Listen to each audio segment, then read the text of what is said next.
فلما جاء آل لوط المرسلون قال إنكم قوم منكرون قالوا بل جئناك بما كانوا فيه يمترون وأتيناك بالحق وإنا لصادقون فأسر بأهلك بقطع من الليل واتبع أدبارهم ولا يلتفت منكم أحد وامضوا حيث تؤمرون وقضينا إليه ذلك الأمر أن دابر هؤلاء مقطوع مصبحين وجاء أهل المدينة يستبشرون قال إن هؤلاء ضيفي فلا تفضحون واتقوا الله ولا تخزون.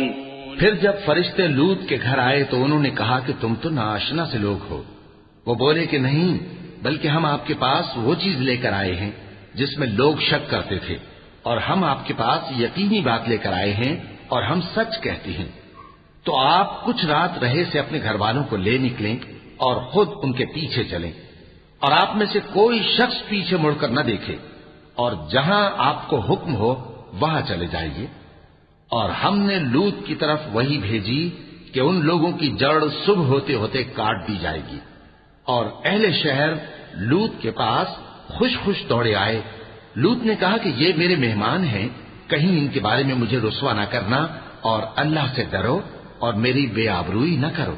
قالوا أولم ننهك عن العالمين قال هؤلاء بناتي إن كنتم فاعلين لعمرك إنهم لفي سكرتهم يعمهون فأخذتهم الصيحة مشرقين فجعلنا عاليها سافلها وأمطرنا عليهم حجارة من سجيل إن في ذلك لآيات للمتوسمين وإنها لبسبيل مقيم إن في ذلك لآية للمؤمنين.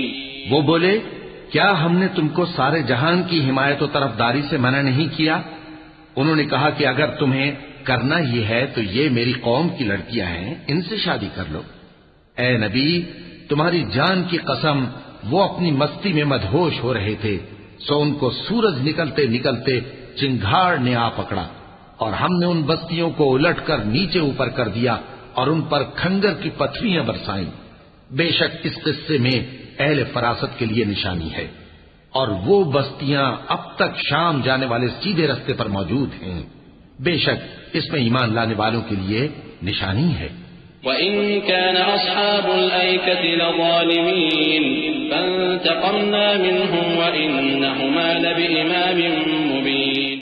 اور بن کے رہنے والے یعنی قوم شعیب کے لوگ بھی گناہگار تھے، تو ہم نے ان سے بھی بدلہ لیا، اور یہ دونوں شہر کھلے رستے پر موجود ہیں.